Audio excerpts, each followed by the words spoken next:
Next question, mister x owns a portfolio with the following characteristics. तो mister x के पास एक portfolio है जिसमें दो सिक्योरिटीज है, सिक्योरिटी ए है, सिक्योरिटी बी है,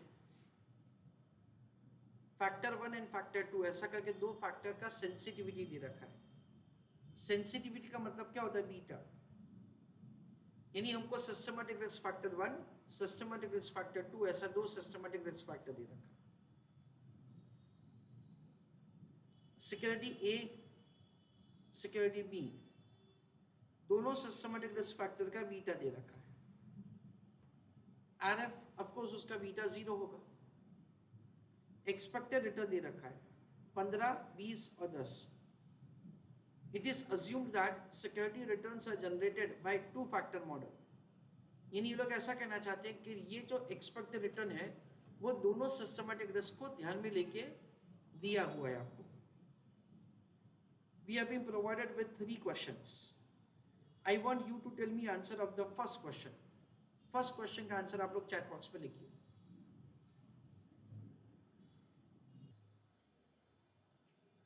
Let us see. क्वेश्चन में ऐसा दे रखा है हमको कि mister X has an amount of rupees 1 lakh to invest. उनके पास 1 लाख रुपए है and sells short rupees 50,000 of security B and purchases 1,50,000 of security A. What is the sensitivity of Mr. X portfolio to two factors? That is a question.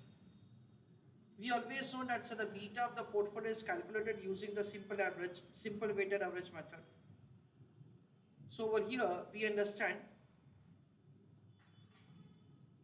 beta of the portfolio will be calculated as weight of A into beta of,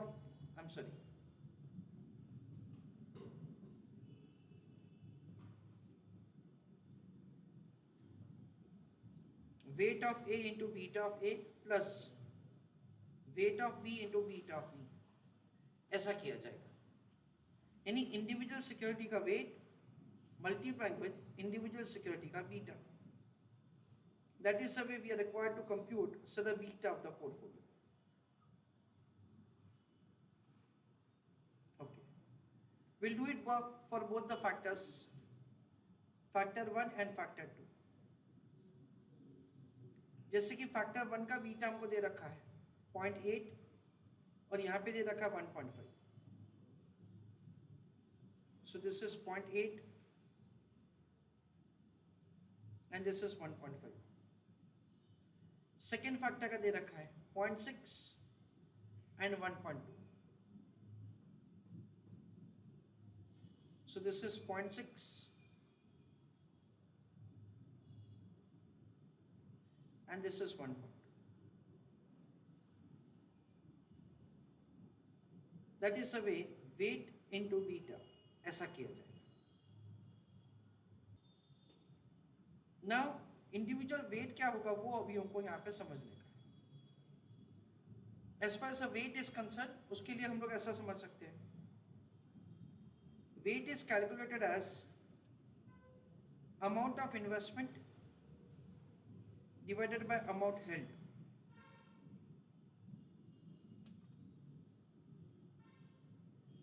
और अगर हमने funds बोरो किया है या तो हमारा short position है तो उस केस में वेट क्या होगा? Short position divided by amount held ऐसा होगा। यानी हम लोग ऐसा समझ सकते हैं दैट से the WA weight of A will be calculated as amount of investment. Amount of investment कितना? 1,50,000 डिवाइडेड बाय अमाउंट हेल्ड कितना? 1 लाख। तो फाइनल आंसर क्या आएगा? 1.50। एंड से वेट ऑफ बी कैसे होगा? वेट ऑफ बी होगा short position in the cash market divided by amount held -50,000 divided by 1 lakh. Sir क्यों -50,000? क्योंकि उसमें हमारा शॉर्ट पोजीशन। तो आंसर क्या होगा? आंसर होगा -0.5। So over here what will happen? So this is 1.5 and this is negative 0.5. This is again 1.5 and this is negative 0.5.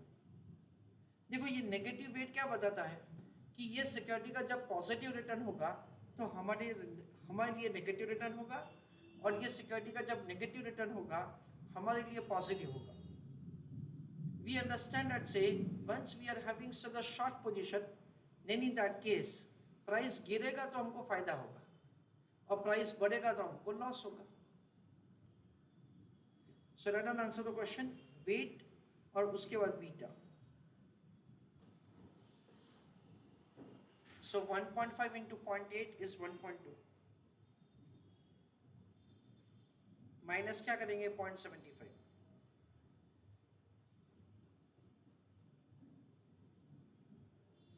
So final answer is 0.45.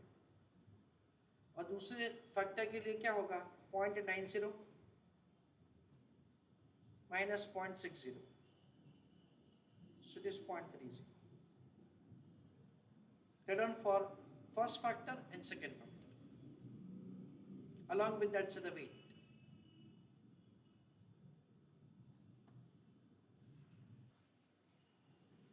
तो अगर हम लोग फंड्स बोरो करके इन्वेस्ट करेंगे या तो अगर हमारा शॉर्ट पोजीशन करके इन्वेस्ट करेंगे तो उसका वेट नेगेटिव आएगा.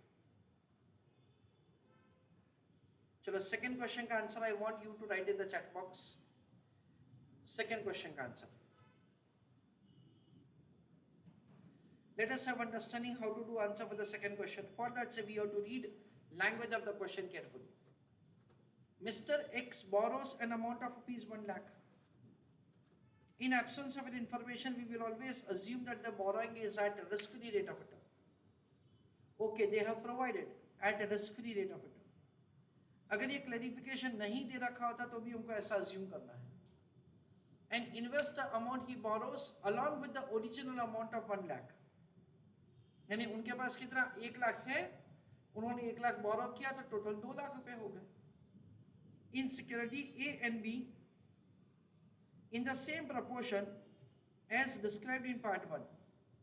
तो जैसे पार्ट 1 में था ना वैसा का वैसा यहां पे भी किया जाएगा.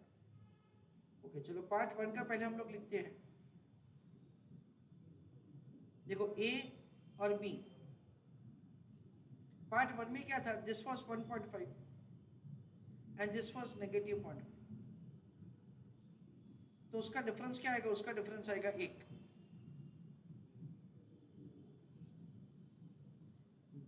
We have been given that से हमारे पास 1 लाख रुपए था और हमने 1 लाख बोरो किया. So टोटल हमारे पास 2 लाख रुपए हो गए. So this 1 is representing 2 lakhs. So 1.5 का मतलब क्या हुआ, 1.5 का मतलब ये हुआ दैट से द 1 के सामने 2 लाख है तो 1.5 के सामने क्या होगा 3 lakh. So this would be N amount of 3 lakhs. 1 के सामने 2 लाख है तो 0.5 के सामने क्या होगा नेगेटिव 1 लाख. यानी हमको ऐसा समझने का है दैट से हमारे पास 1 लाख रुपए थे, हमने 1 लाख रुपए बोरो किए, 1 लाख रुपए का शॉर्ट पोजीशन किया बी में, और ये 3 लाख रुपए हमने सिक्योरिटी ए में इन्वेस्ट किए.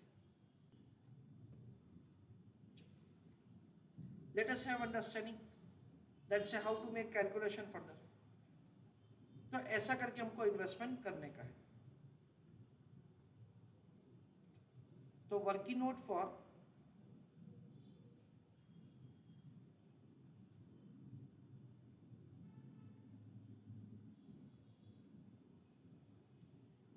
calculating WA, WB and WRF.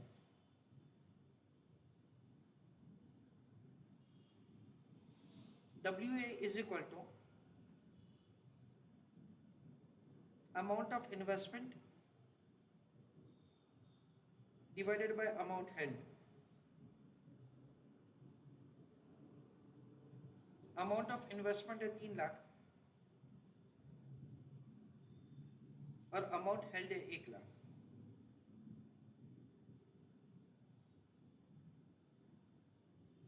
So answer कितना आएगा 3। WB उसमें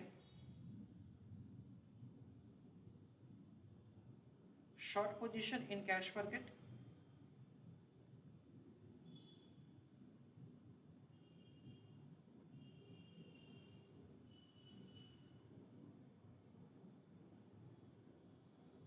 divided by amount held.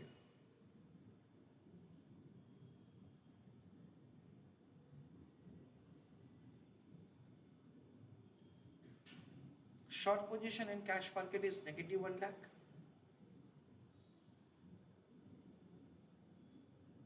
Divided by again 1 lakh.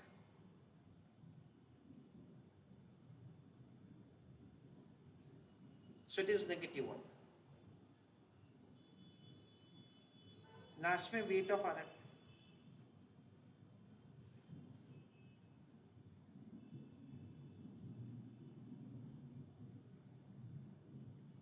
Amount borrowed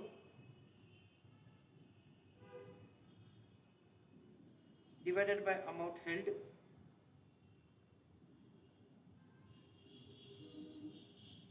Borrowed कितना है 1 लाख, अमाउंट हेल्ड कितना है 1 lakh.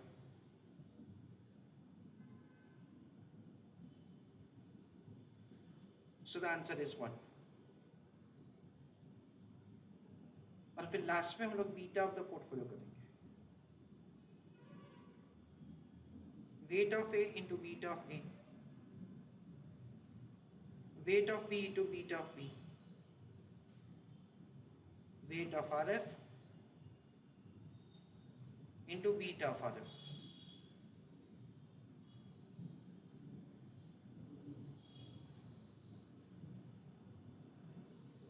We'll do it for both the factors, factor 1 and factor 2.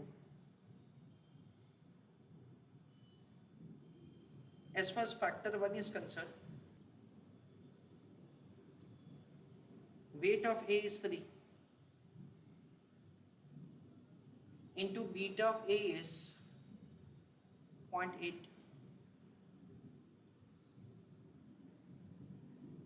Weight of B is negative 1. Beta of B is 1.5. Again negative 1 into 0. So 2.4 minus 1.5.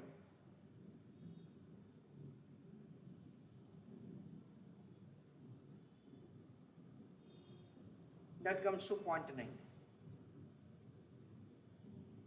Second, this is for factor 1. For factor 2, it is 3 into 0.6. Negative 1 into 1.2.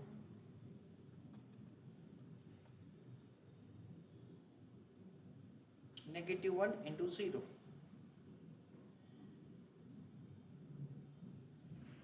(1.8) minus 1.2. 0.6. Next question. Again, I want you to write in the chat box, what is expected return premium of portfolio in second part of the question. Please write answer for the question in the chat box. Second question का answer हम लोग दो method से दे सकते हैं, एक shortcut method है, दूसरा लॉन्ग मेथड है. I am giving answer by both the methods.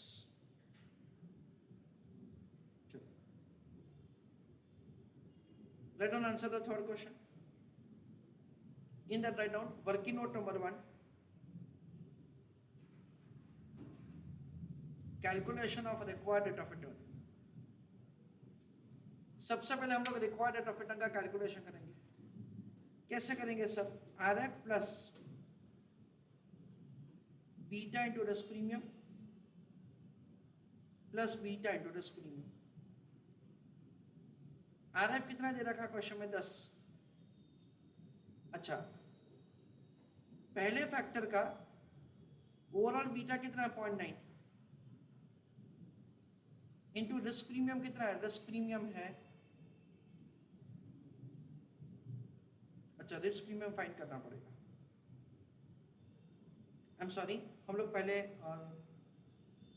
ये मेथड से भी आंसर करेंगे। सबसे पहले हम लोग required rate of return weighted average कर लेते हैं।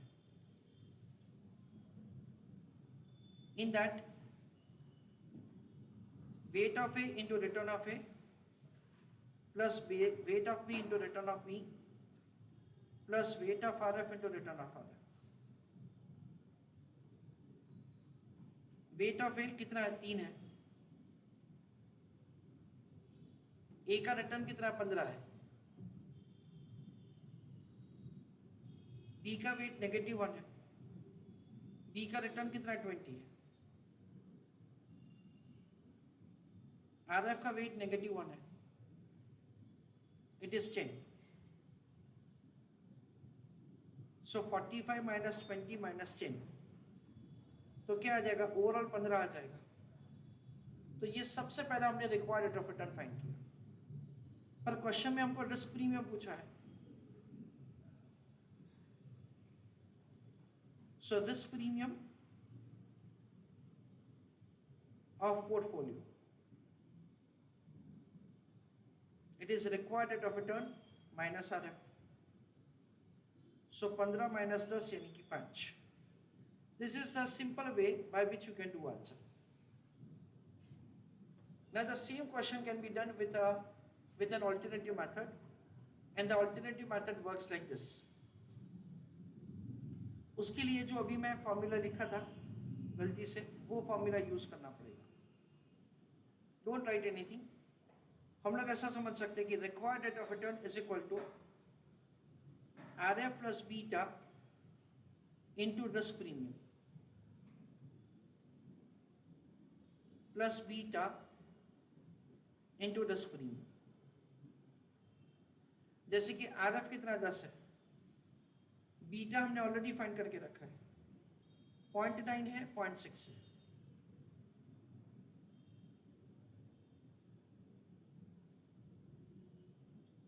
Into risk premium. पहले का रिस्क प्रीमियम क्या वो हमको पता नहीं है, और दूसरे का रिस्क प्रीमियम क्या वो हमको पता नहीं है, वो हमको क्या करना पड़ेगा, कैलकुलेट करना पड़ेगा, और फिर हम लोग आंसर कर पाएंगे। तो रिस्क प्रीमियम का कैलकुलेशन कैसे किया जाएगा वो भी मैं आपको समझाता हूँ। ये क्वेश्चन में पूछा नहीं है, बट स्टिल अगर वो लोग हमको ऐसा पूछ सकते हैं। देखो सिक्योरिटी ए जो है उसके लिए हम लोग ऐसा समझ सकते हैं कि required rate of return is equal to RF plus beta into risk premium for the first factor plus beta into risk premium for the second factor. Security A का रिक्वायर्ड रेट ऑफ रिटर्न है 15, RF कितना है, RF है 10, beta कितना है, beta है 0.8, into क्या करेंगे x, y का बीटा दैट इज दूसरे फैक्टर का बीटा क्या है, 0.6 है, इंटू क्या करेंगे y, तो क्या किया जाएगा 0.8 into x plus 0.6 into y is equal to 15 minus 10, 0.8 into x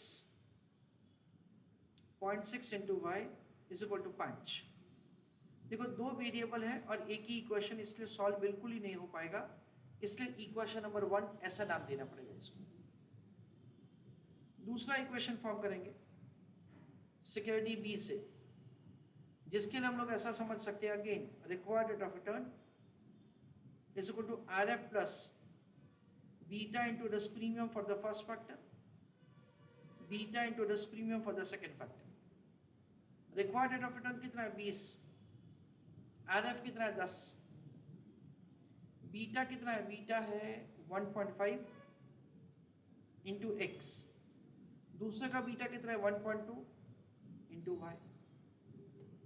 now 10 को अपोजिट साइड शिफ्ट किया तो वो पॉजिटिव से क्या हो गया, नेगेटिव हो गया। So 20 minus 10 is equal to 1.5x plus 1.2y. So 1.5x plus 1.2y is equal to 20 minus 10 क्या बचेगा, 10 बचेगा सर। तो ये क्या हो गया, हमारा इक्वेशन नंबर 2 हो गया। ना फर्स्ट इक्वेशन और सेकेंड इक्वेशन को दोनों को कंपेयर किया जाएगा और हम लोग कैलकुलेशन करेंगे एक्स और वाई का। एक बार हमको रिस्क प्रीमियम मिल जाएगा, उसके बाद हमको ये फॉर्मूला में required rate of return of the portfolio find करना है, उसमें से आरएफ को डिडक्ट करके required rate of return risk premium calculate करना है सेकेंड पोर्टफोलियो का, क्योंकि ऑलरेडी हमने बीटा ऑफ द पोर्टफोलियो कर दिया है। अल्टरनेटिव मेथड लिख लीजिए, ऐसा मेरा सजेशन है सबको। Dear students, this RF is -1. चलो लेट अस सी कैसे किया जाएगा। In order to make it comparable हमको क्या करना पड़ेगा, इसको 2 से मल्टीप्लाई करना पड़ेगा, ठीक है ना। तो क्या हो जाएगा 1.6x plus 1.2y is equal to 10। फिर इसको हम लोग क्या करेंगे, इसको हम लोग with change in the sign लिखेंगे। So it is -1.5x -1.2y is equal to -10, है ना। इसको मैंने डबल क्यों किया, क्योंकि ये 0.6 से ये 1.2 है, तो डबल करने से क्या हो जाएगा, वो 1.2 एक दूसरे के सामने कैंसिल हो जाएगा। तो ये क्या हो गया, एक दूसरे के सामने कैंसिल हो गया। सो 1.6 माइनस 1.5 कितना बचेगा, 0.10x इज इक्वल टू क्या करेंगे 0। तो x का आंसर क्या आ गया 0। तो x का आंसर 0 है, अभी y का आंसर कैलकुलेट किया जाएगा। तो now x value is found, now calculation of y। उसके लिए क्या किया जाएगा, 1.6x कोई भी एक इक्वेशन को बेस ले सकते हैं, plus 1.2y is equal to 10, यानी क्या हो गया, ये 0 हो गया, plus 1.2y is equal to 10। So 1.2y is equal to 10, y is equal to 10 upon 1.2। So 10 upon 1.2, 8.33।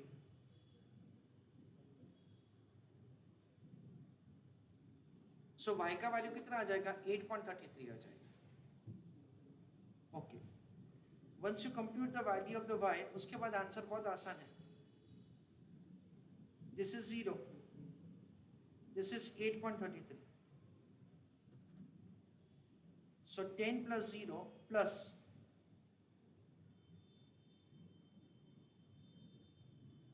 8.33 into 0.6, 5 और 10 क्या आएगा, 15 आएगा। तो रिक्वायर्ड रेट ऑफ रिटर्न 15 हो गया, और उसमें से 10 को निकाल देंगे तो रिस्क प्रीमियम क्या आ जाएगा, 5 आ जाएगा, जो हमने यहाँ पे ऑलरेडी करके रखा। तो let us have a discussion once again of this working. हम लोग ऐसा समझते हैं जैसे सबसे पहले हमको यहाँ पे वेट्स का कैलकुलेशन है, वो सबसे ज्यादा इंपॉर्टेंट है। यहाँ पे हमको क्या दे रखा है, we are creating a short position for a security. तो जो सिक्योरिटी के लिए आप शॉर्ट पोजीशन क्रिएट करोगे ना, उसके लिए हमेशा you will have a negative weight. क्यों, क्योंकि वो सिक्योरिटी का प्राइस गिरेगा तो आपको फायदा होगा, और जब वो सिक्योरिटी का प्राइस इंक्रीज होगा तो आपको नुकसान होगा। तो सबसे पहले आपको उसके लिए शॉर्ट पोजीशन करना है, that is the first thing. दूसरा, सिक्योरिटी ए के लिए आपको लॉन्ग पोजीशन करना है, दैट इज से 1.50। उसके हिसाब से आपको weighted average beta of the portfolio calculate करना है, say for each of the factor 1 and factor 2, क्योंकि यहाँ पे ऐसा दे रखा है कि जो भी रिक्वायर्ड रेट ऑफ रिटर्न है, it is consisting of 2 factors. Second part of the question, वैसे तो सिंपल ये वेटेड एवरेज, हाउएवर यहाँ पे again language of the question is very important. आपने 1 लाख बोरो किए, आपके पास 1 लाख थे, यानी टोटल 2 लाख हो गए। Now you will invest in the same way as you invested in A and B in the first part of the question. तो first part of the question में proportion क्या था, 1.5 और -0.5। तो वही प्रपोर्शन में हमको इन्वेस्टमेंट करना है। उन दोनों का डिफरेंस क्या होता है, +1। ना इस पर हमारे पास 2 लाख रुपए हो गए, सो 2 लाख को वो डिवाइड किया जाएगा, तो ए सिक्योरिटी में हमारा इन्वेस्टमेंट हो जाएगा 3 लाख और बी में हो जाएगा -1 लाख। उसके बाद वेट्स कैलकुलेट करना है और simple weighted average. Third part of the question is very clear, डेट से आपको रिस्क प्रीमियम फाइंड करना है सिर्फ second part of the question के पोर्टफोलियो का। उसके लिए आप क्या कर सकते हैं, सबसे पहले आप required rate of return find करो और उसके बाद से you compute the risk premium. Simple है, you don't have to do anything else. जो थोड़ा कॉम्प्लिकेटेड मेथड है वो ऐसा है कि आप सबसे पहले दोनों रिस्क प्रीमियम का factor, that is risk premium का वैल्यू क्या है वो कैलकुलेट करो। फर्स्ट फैक्टर का रिस्क प्रीमियम, सेकेंड फैक्टर का रिस्क प्रीमियम। उसके बाद से you make the calculation of the required rate of return of the portfolio using beta of the portfolio। जैसे कि फर्स्ट फैक्टर का बीटा है 0.9, सेकेंड का है 0.6। रिक्वायर्ड रेट ऑफ रिटर्न 15 आ गया, 15 में से 10 डिडक्ट करो तो आपका आंसर 5 आ जाएगा।